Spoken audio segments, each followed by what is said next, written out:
Thank you for coming here. Basically, we want to do these Nordic collaborative events.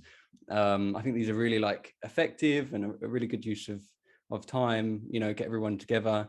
And I think that the Nordic groups are going to do great things. Yes, I'm really excited about this.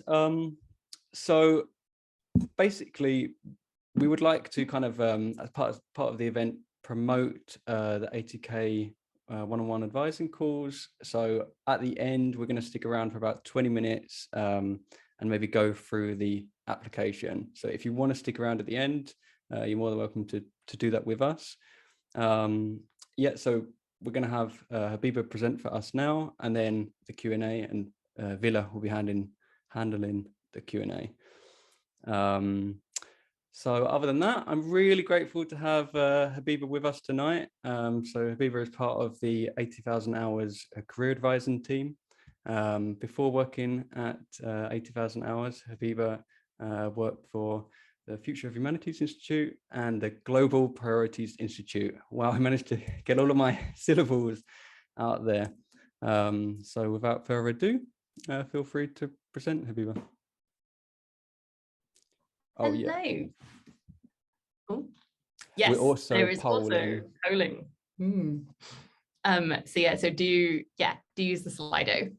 Details are in the chat.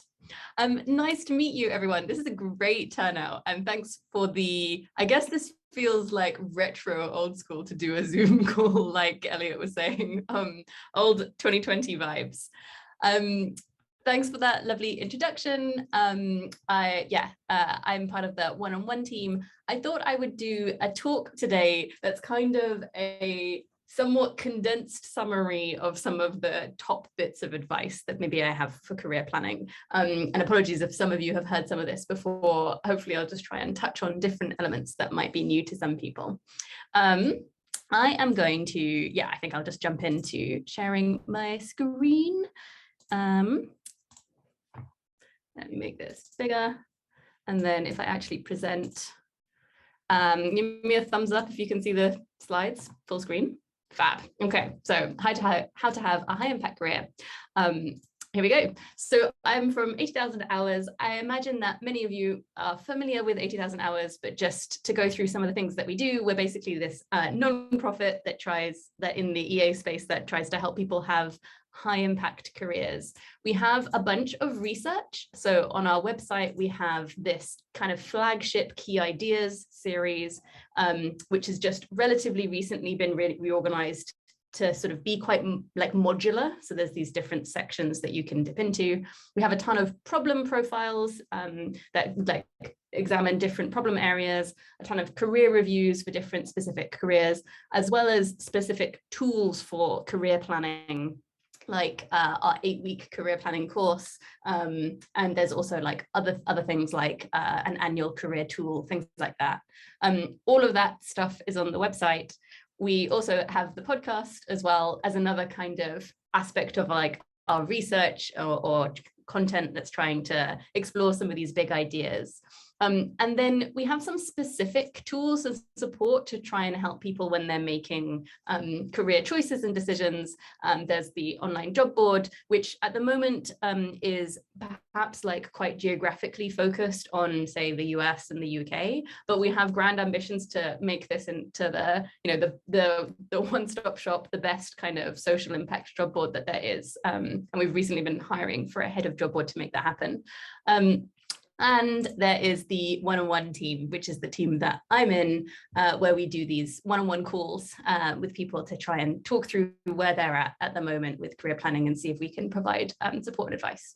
So that's 80,000 Hours overall and where I'm at.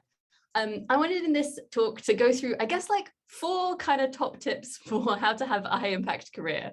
And then sort of to say what those are up front, I think it's going to be number 1, plan.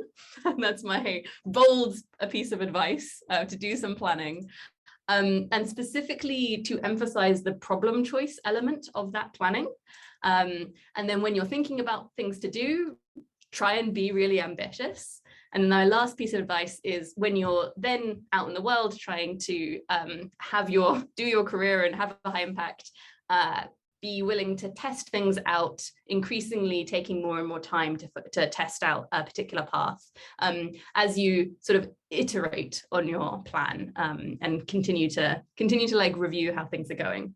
So those are the sort of the 4 top things that I would say, and I'm gonna just go through some of our general advice and pick out these points as we go.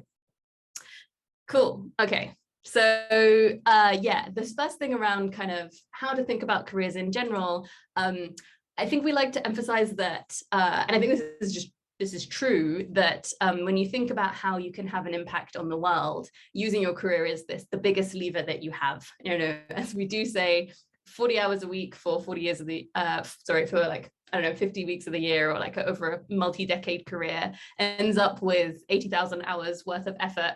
That is just a ton of time and effort and energy. And if you're, you know, an altruistic person who really wants to like make a difference, your career is gonna really trump anything else. Probably it's going to be more important than your voting or than your donations or your volunteering in terms of how much you can do in the world. And so it just seems really worth taking that choice relatively seriously and spend some time thinking about it. So the analogy that might be helpful is if you were planning on going for dinner with some friends and it was going to be, you know, a couple of hours dinner, you would maybe spend at least a few minutes planning where to go, which restaurant seems best, which cuisine do people like, and what's the most like helpful location. Your career is going to be many decades long, and so the equivalent amount of time is maybe spending even a few months trying to make this thing go well and do better. And I don't think you should spend multiple months just thinking hard about what career to go into, but it just gives you a sort of like at least like a yardstick, or kind of a minimum, you know, a maximum amount of it would be worth doing a bunch of thinking about this to make, if you could make your career even better. And then I think it can be really hard to think about doing career planning. It feels like the kind of people who have career plans are someone who has just like thought about everything they're going to be doing for the next 5 years and knows what role they're going to go into and has this like minute plan. And I don't think that that's what I mean. And I think that that kind of career planning is like unhelpful and maybe to something that will put a lot of people off. But I think it is really useful to have a sense of like what you might want to achieve, and some sense of like how you might want to get there. But really then importantly, it's just really useful to highlight your biggest uncertainties on this question and then work out what are the steps that you're going to take between now and then to answer those uncertainties. So I think for a long time, personally, I would say that I just haven't done like classical career planning. But I think at this stage, I've probably done a bit of thinking of like having some like rough sense of where I might want to get to and some sense of how I'm going to try and test things out on the way. And that's, I think, what I think is useful for lots of people to have, just particularly because if you have a sense of where you might be going, you're going to have a better chance of getting there.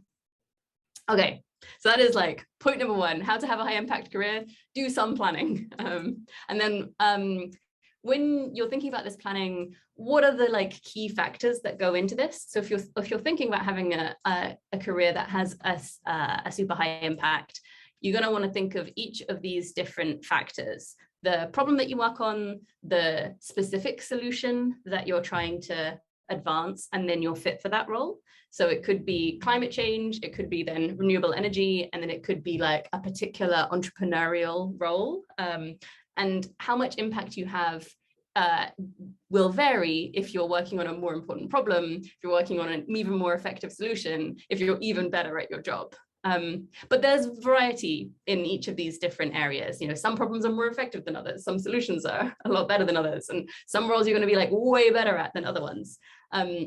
This is a very classic kind of effective altruism concept of just being really aware of the huge skew that there is in the world, a really weird feature of the world that we live in, where some things are just like incredibly neglected and could have disproportionate impact if just some more people were working on them. here's like a graph that we use on the website just to show some of the amount of spending that goes into different areas. So US welfare spending gets, 10 times more attention than global climate change mitigation, which itself gets 10 times more attention than reducing catastrophic biological risks. This was a few years ago. I think this is graph from like 2016 numbers. And even post-COVID, there's like still an opportunity to sort of increase the amount of time, the amount of like money that's going into some of the very worst disasters.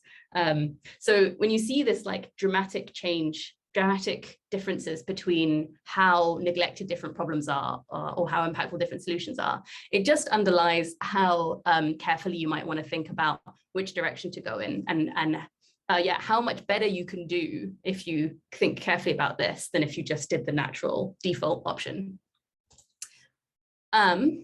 So different stages of planning, you might want to think about what your own personal, actually, let me go back, sorry. Think about your own personal career priorities, like what is it that you want to get out of your career? And impact is hopefully one piece of that. It's not the only thing. Presumably you also have preferences around like the kinds of like having a job that you find fulfilling or particular location or particular salary constraints. But it's useful to have that clear so that you know what you're aiming for. Then I think thinking about the global problems that you think are most pressing is a really important second step. Using that to generate some sense of longer term career paths, and then working backwards from that to try and inform what your best next steps might be for your individual career. To give you a sense of this, like a practical example, I feel like just talking about myself, I know this might feel a bit self-centered, but I feel like I want to give like an example that's close to home. So I think that I have I want to balance a few different things. I think I care a bunch about impact. I care probably a fair bit about being in the UK, and I think that's fair. The way that I think about impact is like partially consequentialist, and also partially I care about some other things as well. I broadly take a long-termist view, and I think that those kind of problems that work on like existential risk reduction seem like particularly the most pressing at the moment. Over the longer term, maybe I'm thinking a bit about stuff that's like either in the operations direction and like building organizations, or maybe something in the communications direction. That's kind of like the hazy level that I've got to right now. And then I have some like specific steps about doing my current role that seem useful. So this is like, just to give you a sense of that level of detail that I can sort of say there just seems kind of fine. And I think I don't want to put people off thinking that this needs to be like, you need to have done like way more than that. I think it's really useful to do a bit more than I've just said, like to be able to have a document that you can like go through a few more of these things, but it doesn't need to be like a scary long Gantt chart for the next 12 years. So out of all these things, the second one seems particularly important to me, like focusing on working out which global problems you think are the most pressing. So why focus on that? Well, I think that it seems like that is the biggest determinant of impact. So we talked a bit before about there's these three factors: the problem, the solution, and the personal fit. And it seems like the difference in the problem area varies the most, more than the solution and more than the personal fit. So it seems like just picking a problem that could be more important than another problem completely swallows up the difference that you could have from, for example, personal fit. So maybe if you could find something that was like 100 times more impactful than another area, honestly, you could just like work for like a couple of years and then go laze around on a beach, and you would still have more impact than if you were working on a problem area that was like 100 times less important. So it really is a really big deal, and it's really worth like getting that choice right. The other reason why I think focusing on problems seem to be important is that I think the natural way of thinking about careers is to be quite anchored towards things that you've come across so far, roles that seem available for someone with your degree or or in your community. If you think a bit more instead like big picture about different problems, then you might realize that you can contribute in ways that you hadn't anticipated. So I think I often talk to people who have a humanities or social science background who get put off by like AI or biosecurity because they think that they are like not technical people, they couldn't like possibly get involved. But I think they're just completely neglecting all the different jobs that there might be that are really necessary to make those areas go well. So, you know, for a start, there's kind of policy or politics roles that I think people from the humanities or social sciences could do. But then even more generally, you know, there are roles in like operations, in like making an organization run really smoothly, starting up new organizations. There are advocacy roles like mass advocacy or targeted advocacy. There's always earning to give to just actually be able to fund different areas with your donations. And this is like a ton of other things like communications or entrepreneurship I didn't really put on this list. There's just going to be many different like categories of roles. And then there might even be like specific niche opportunities, like a specific role that comes up that just actually like well suits your skill set. Even if the area doesn't seem like overall it would be like you wouldn't have thought of it if you were just thinking about the big problem area or something. So I think I want to encourage people to like believe in yourself a bit. Like if you just genuinely think that like AI safety is like the most important problem in the world, then actually just like take some time to work out how you might be able to contribute to that problem, and don't just like immediately discount it because it's not something like because you don't have like an ML PhD. Or similarly, like if you just really think that like animal welfare is like the biggest travesty, like and factory farming is the biggest travesty, like is there a way that you can support this even if you don't feel like working in a non-profit in like corporate campaigns is the thing that you would quite like? Like, is there another way that you could work on this problem? And then the last reason why I wanted to suggest focusing on problems is particularly valuable is that in particular, if you're feeling like there's this like barrier of subject matter knowledge and that you couldn't possibly get to the frontier of this area, like it's for other people who know more about that thing.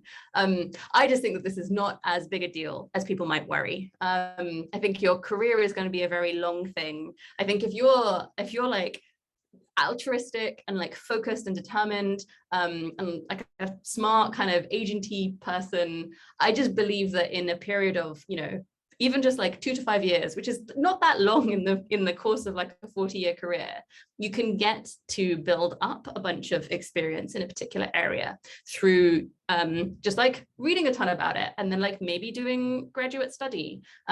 Some of the areas that seem particularly important, because they are particularly neglected, it might be very easy for you to actually get to the frontier of knowledge quicker than you might otherwise have expected, because there just isn't, not many people are working on it. There isn't that much out there. It's a bit different than trying to become an expert in like quantum mechanics or something where like tons of physicists have been working on this for years and years. So overall, I think this is why I want to like nudge people more towards the thinking about problems and prioritizing that a little bit more than, say, for example, just focusing on personal fit or focusing on things that come to mind as obviously, or things that you've like done so far, because all of those things are like the natural way that people often think about careers, but I think you can do better. Okay. So this next slide, let me just move this so I can see what the title. Yes. So how do you, in fact, try and work out your answer to what problem to work on? It is a really big question. And I think it can be incredibly daunting for people to try and get a handle on this at first.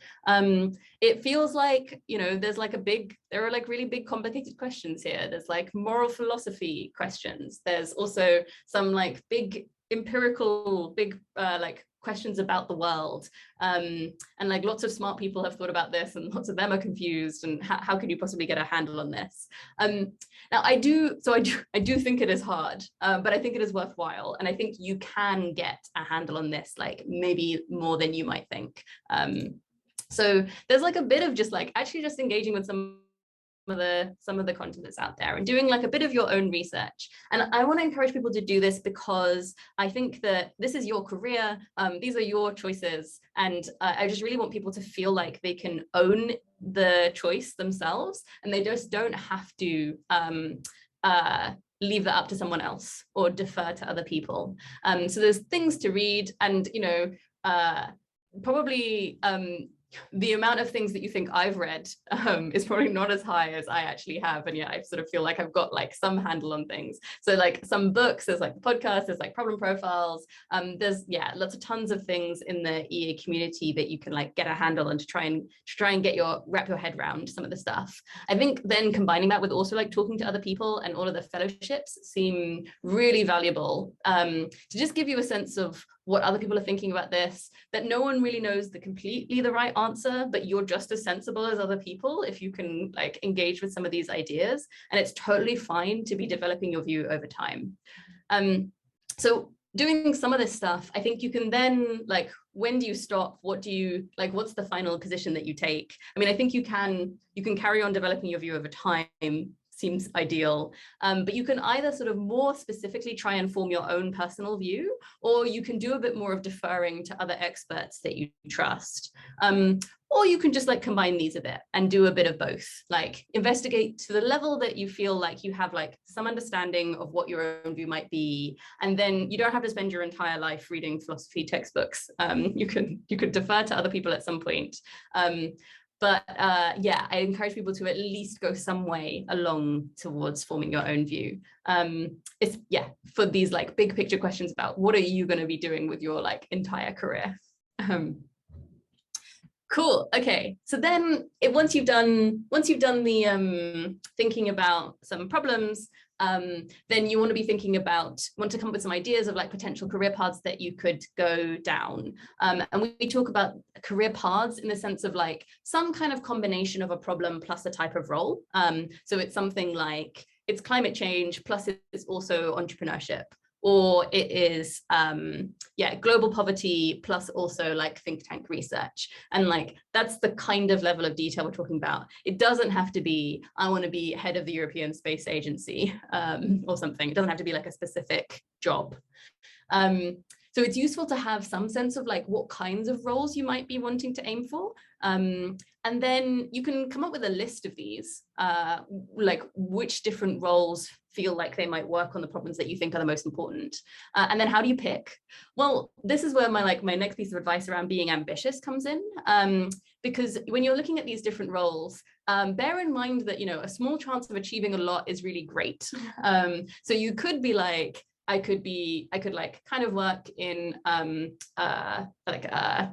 an ordinary nonprofit, or like an ordinary like a civil service role, working on this issue and like try and make incremental progress. But you also should consider some things that maybe have a smaller chance of succeeding, but like if they go well, could go amazingly well. So like running for becoming an MEP, or trying to found a new organization that could one day be a massive project that moves like hundreds of millions of euros or pounds or something.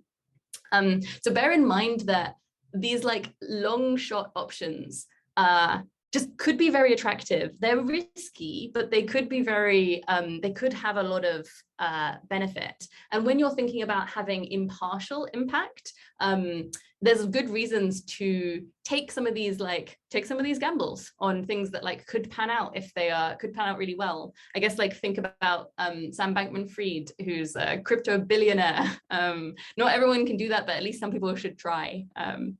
Another reason why you might want to be ambitious is that you might surprise yourself if you like take seriously these ideas of going for something unusually ambitious, like running for office or becoming a founder or something like that.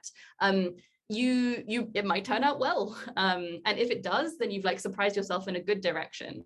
If you just don't even consider those roles at all, then you're not even giving yourself a chance to unlock those benefits at all. So those are like a couple of quick reasons why you might want to try and be somewhat ambitious when you're thinking about which longer term path to go for. So maybe the process that you could follow is to list some of these like paths and then consider the success story. Like what happens if this goes really well? Like what happens if I'm elected? What happens if I make the nonprofit and it gets funded by the FTX Future Fund to the tune of like $10 million or something? What happens if I like actually become a journalist working at Vox or something? And then also think about the downside options and like maybe rule out ones that have downsides. And then make sure you have some backup plan, but seriously consider prioritizing the paths that look the best in the scenario where they go well. So the ones with the best upside. So when you have this like long list of things, maybe you want to prioritize trying out the one where if it went well, it goes exceptionally well. And the reason why you want to do that is some of these things that we talked about like, yeah, be ambitious. Like if it goes great, then that's like really valuable. You might be able to surprise yourself. There's a lot of like money and support in the effective altruism community for people trying to like take some like hits-based kind of approaches to trying out a bunch of different things and seeing which things are successful. As long as you like rule out the downsides, then that just like could be a really valuable thing to do. So sorry, that was a very dense slide because sometimes I do a whole long talk just on this one point. I'm trying to like pack it in there. But that's the short version of my point about the third point about how to have a high impact career, which is be ambitious. Okay, and then the fourth point is you got this plan now. What you've done so far is like, you've done a little bit of career planning. You've thought about which problems seem like the most important to work on. You've got some like long list of different paths that you could aim for. And maybe you want to like prioritize the one that is like the most ambitious and like goes really well in the upside scenario. So like, what do you go do in the world now when you have this like these like potential paths? So I think you want to try things out and try things out like with like putting more and more effort into it if it seems like it's a good idea, and try things out in the right order. So try the thing that seems the most valuable out first and see if that works, so you can like get to an answer quickly about whether this is going to work or not. We often talk about this ladder of cheap tests. So if you're thinking like, okay, maybe I could run for being an MEP. Would that be a good idea? I don't really know. So where do you even start? So just do some like quick like reading and Googling. Like this is just like an hour or 2 hours of like getting a sense of this area.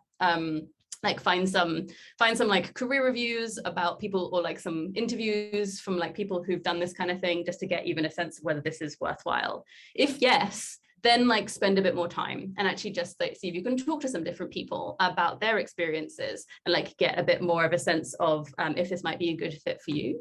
Then if we've done that, okay, let's put in a bunch more effort now. Let's actually like speak to some more people, like read some books, put in like a decent chunk of time. This is like 20 hours worth, to see if this is something that you want to, a direction that you want to go in. And then this next step is something that I think is not that commonly done outside of the EA community, or as I've not heard many people like suggest that people do this very often. And I think it's just really valuable to just try and do something that is like a week to 4 weeks worth of work that will give you a chance to actually try this out. So that could be something like applying to jobs and you might get work tests or something, but it also could just be try and do some volunteering or start a blog on the issues that you're thinking about that requires like a bit of investigation. There are like maybe internships that fall in this category. There are like research fellowships that might be something like this. So like see if you can do something that is like contained, but actually gives you a chance to try something out relatively, like the kind of work that you might actually be doing. Then you want to do something that's like a bigger commitment. So this could be like a longer internship or something that's like 3 months long, or it could actually just be like go get an actual job and like be willing to try it out for a couple of years, or do a master's to see if this is a really good fit for you. And if at any point in this process you find that this thing is not a good fit for you, that's great. You've learned information, ideal. And so maybe share the information that you learned with other people in the effective altruism community to help them. And then go to the next thing on your list to try something different out instead. Yeah, I think this is the kind of thing that, I think this is like really, hopefully really useful practical advice for getting started. And I want people to feel like at the beginning of your career, it's really good to be exploring different stuff, and you have a ton of grace period to spend a bit of time after undergrad trying out different things to get a better sense of what actually might be a really good fit for you before you need to actually like buckle down and try something out. I mean, to be fair, I think that you can carry on doing some of this testing even later on in your career at some point if there's a reason why you want to go back to exploring mode. Like you might say that, again, to talk about me, I did a bunch of like operations type stuff, and then I've like slightly pivoted towards doing things that are more EA community focused, like careers advising, and doing like communication about EA ideas and things like that. And like maybe I'm in like a testing period for that at the moment to see whether this is a direction I want to go more in. Cool. Okay, so that's like that was like the fourth piece of advice, which is yeah, test things out with more and more effort. So the last thing is just this like shout out for the 80,000 hours careers advising. As I mentioned, this is like a service where it's just like free call, and we can talk to you a bit more about any of these steps of the process, and just give you some personalized advice for someone in your specific situation. So we can talk about which problems to work on, we can talk about different options, we can help specifically try and connect you up to people who are in the areas that you're interested in, like experts in those areas, or hiring managers, or even people who are just like thinking about similar things to you but are like a year or a couple of years ahead, and so you can learn a bit from them, or people just thinking about things at the similar stage as you. Often just connections are just really valuable for trying to get plugged into a particular area. So yeah, so we can talk about different problem areas, we can talk about different options, we can try and make introductions, we can try and help you work out some practical next steps so that you can get started on your career like journey, or the next steps of your career journey. And we're very happy to talk to people at all different stages of your career. I think I focused a lot on career planning, but all of the things that I said apply to people, whether you're at the very beginning of your career, or even like mid-career, or even later career. If you know people who are thinking about pivoting, like a lot of these things are still really useful, and we're very happy to talk to them too. Cool. Okay, I'm going to stop there. I think maybe I went on a little bit long, but I'm going to stop sharing, and I guess hand over to Willem for doing the Q&A, or Elliot. I'm going to be handling the Q&A. Thank you very, very much for that fantastic talk. And I'll just send the link and the code in the chat again, so you can go into that thingy and upvote questions or ask your own questions. I would go with just spinning off what you ended with. So one of the top ranked questions at the moment is, who are you looking to talk to? How much familiarity with EA should I have before reaching out? And you should listen to Habiba when answering this question, but you should also be upvoting questions while she's answering. Yep, I believe you can all multitask and do both. So who are we interested in talking to? We a wide range of people. So people at all different stages of their careers, people who are very involved in effective altruism, and people who are like relatively new to the community.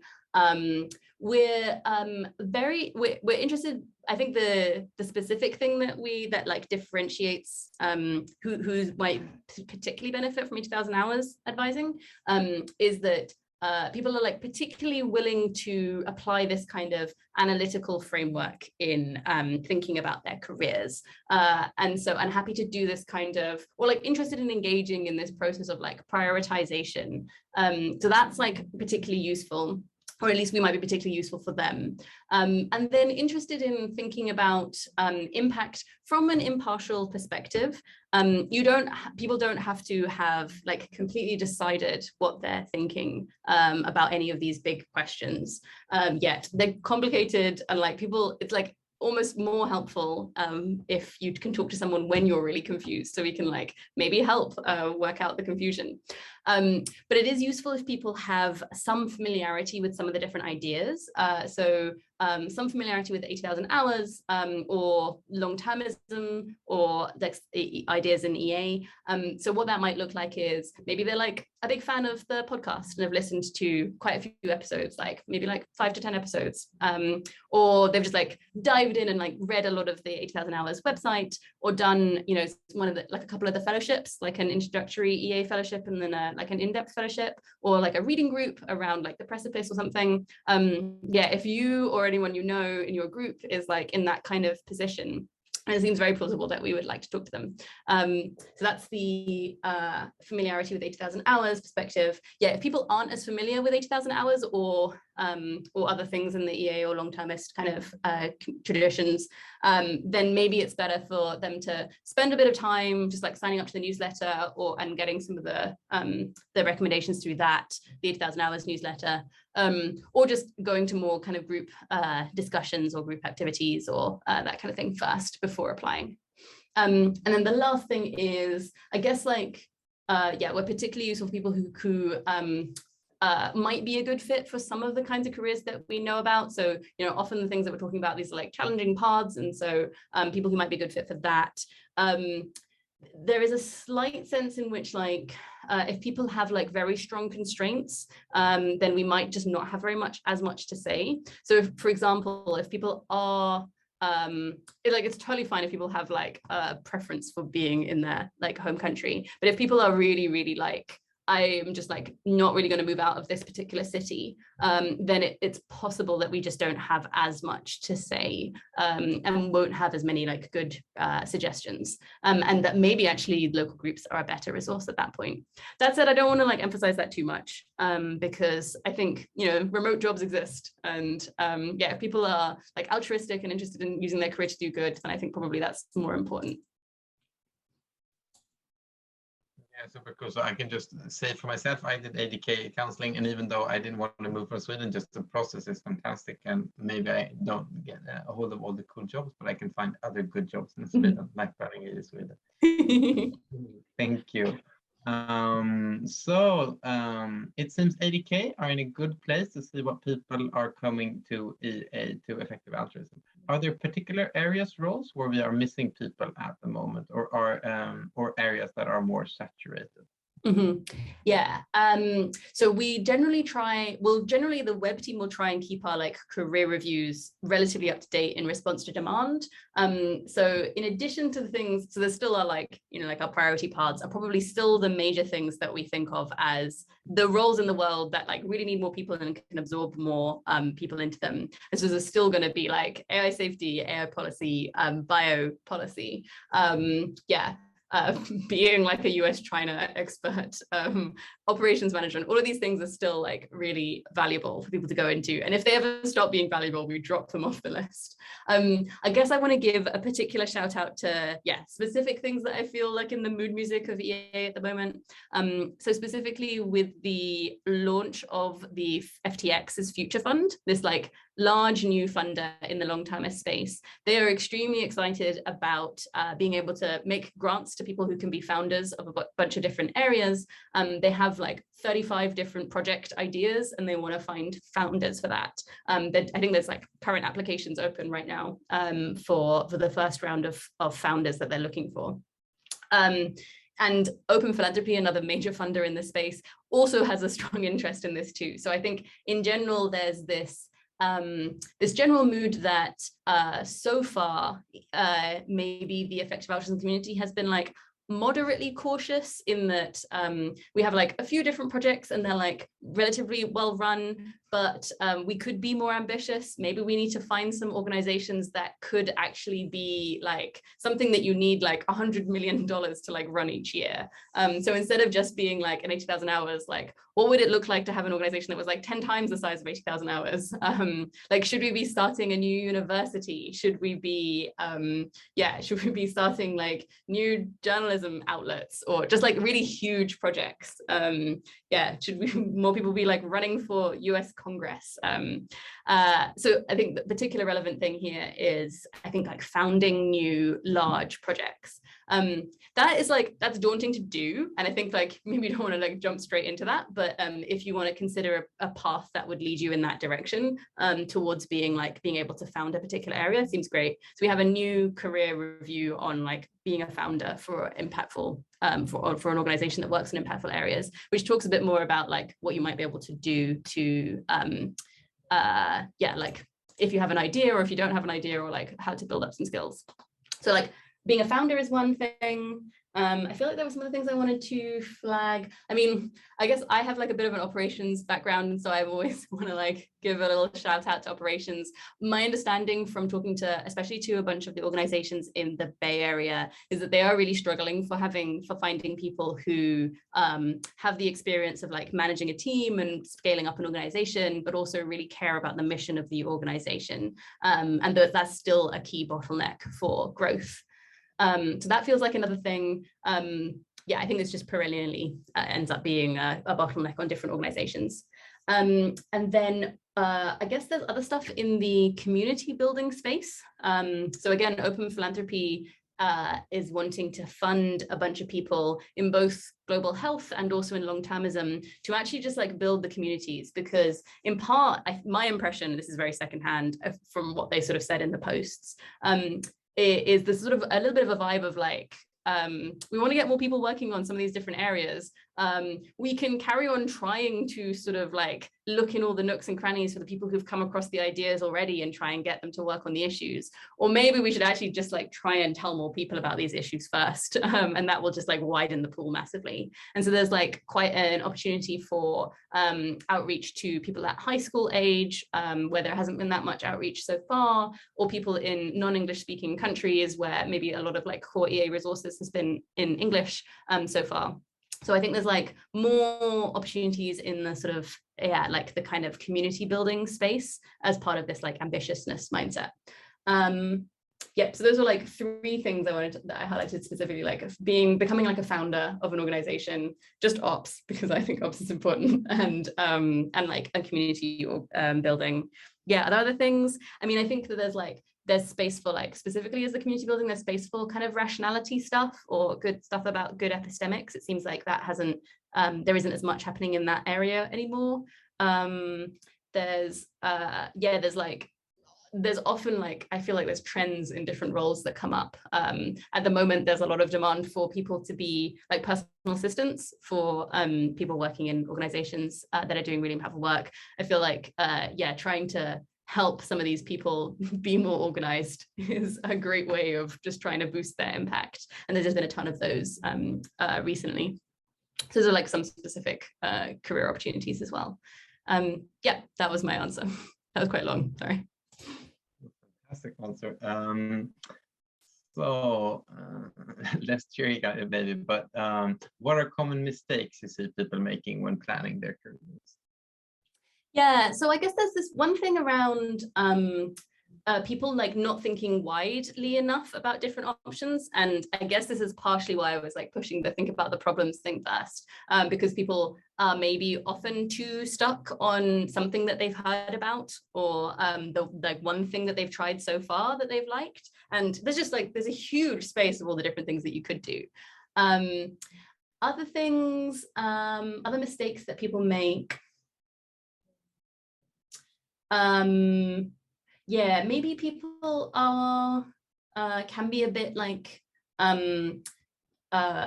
people can be overconfident, people can be underconfident, but I feel like generally it's like some of the costs of being underconfident are worse. So people not like reaching out to other people to ask for help, or not putting themselves forward for things like advising, or like not applying for roles because they think they might not get them. Those kinds of things really shut you off from being able to achieve stuff. And so those feel like particularly costly mistakes to make. So I guess we try and do what we can to try and like help people with like careers advising or headhunting and encouraging people to apply for roles. But yeah, maybe like the being a bit underconfident feels like the kind of like mistake that it would be good for people to like try a bit, to like push a bit more on, hence the like be ambitious message, I guess. Other things. Yeah, I think one thing I wonder about is people being worried about motivation for the longer term. Now, this is tricky to get the messaging right, because I think it's really important to do a role that you feel like you can be motivated to work in and will like be happy at doing for a very long period of time. Because again, many decades, and you want to build up an expertise in a particular area. So you want to be doing something in this space for a long time. But I think sometimes people worry about this without having enough evidence on how they're actually going to enjoy something, because humans have a pretty bad track record about being able to predict how much you're going to enjoy something. So I guess be a little wary of like extrapolating out too much about how much you might or might not enjoy something, especially when people are thinking at a very broad level of like, I don't really think I could work on like AI because it doesn't really interest me in general, as like a whole area or something. I think that like it's very possible that there would be specific, that there would be like, if you found a role that was like a really good fit for you, that it might just be very motivating to do that kind of role, especially because people are often very much motivated by helping their colleagues or achieving deadlines or like getting a project over the line, or like proximate goals in your organization. And like if the organization that you're working for is just like really lovely and your colleagues are great, then that can just make a huge difference to how much you enjoy your job and your life.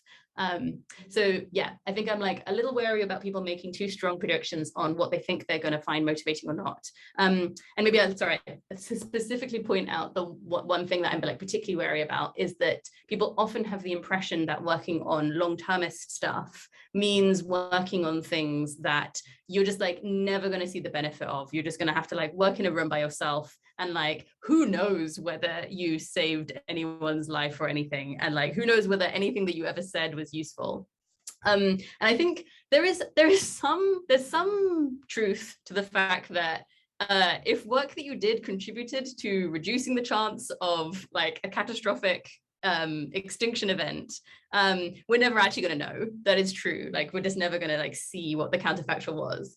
That said, I think a lot of the work that people will do, even who are working in this space, will have like direct impacts like nowadays that are like you're tracking to see whether you're having an impact or not. Like if you're working on policy, like are you getting people to agree to like pass this legislation?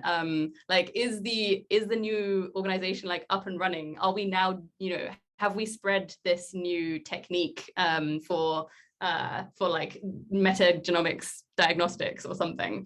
Sorry, I'm probably using those words wrong. But there'll be like practical things that will be rolled out in the real world to often in almost all cases to tell you whether you're actually like doing the project right or not. And getting those things done can be like very motivating on a day-to-day basis. There is a different style of thing that you could do, which is like go do philosophy academia, and like who knows whether you're having that much of difference. But like not all roles in like a long-termist space are that kind of thing. So yeah, that's like a specific sub-example of people being worried about motivation and like seeing the impact of their actions, when I think that's like probably not that big a deal, or at least not as bad as people think it is. Makes sense. So this might be hard for you to answer, but I'll ask and you can just tell me if it's hard. So in 2019, it was very difficult to get a more permanent EA job. Has that changed with the increased funding? Yeah, I think it's hard to tell. I think there was this recent post by 𝐀𝐝𝐯𝐢𝐿 from Open Philanthropy talking about how they've changed how they're thinking about movement building. And she specifically wrote a line in that said that her impression is that it's easier to get an EA job now than it used to be. So first of all, that is not a Habiba opinion. I'm just reporting someone else's opinion secondhand. Yeah, do I think it's easier or harder? I guess I've been around and doing recruiting for long enough that like the people that I saw apply for jobs like a couple of years ago and like not get the first few things, like they're doing stuff now, and like many of them are like at an organization, one of the other organizations. So I guess that does give me like an anecdotal impression that if you are interested in getting one of these jobs and you're like, you apply for a bunch of them and you get like some way through some of the application processes, like if you keep at it, you'll find you might find a place somewhere. Yeah, there's like a famous, like somewhat infamous forum post from someone who like posted about their difficulty getting a role. I mean, they're doing something now, so it kind of worked for them, maybe. Yeah, do I think it's easier? Is there anything else I can say about whether it's easier or harder? I think there is this problem around that I think Ben Todd, the CEO of 80,000 Hours, tries to emphasize, which is that like just because there's lots of money doesn't mean that it's easy to get funding. Like the bar is still incredibly high. You've got to be like coming up with something that is like better than GiveWell, like that's, or Give Directly rather. That's like really hard. So like the bar is not low, even though there's lots of money. And the same is kind of true for like you know, for jobs as well. Like even though there's like a desperate need for talent, it doesn't mean that the bar is low for just being able to like, that it should be like easy to get a job. So I think that that is challenging in general, and probably like it still will be the case that people will sometimes like struggle to get jobs. Like getting jobs is hard, job applications are rough. But I think on the specific question of like, is it easier than 2019? Like some indication that maybe it is a bit easier. I spoke to this a little bit earlier, but I have a hard time coming up with ideas for a cheap test apart from reading and talking to people. Do you have any tips?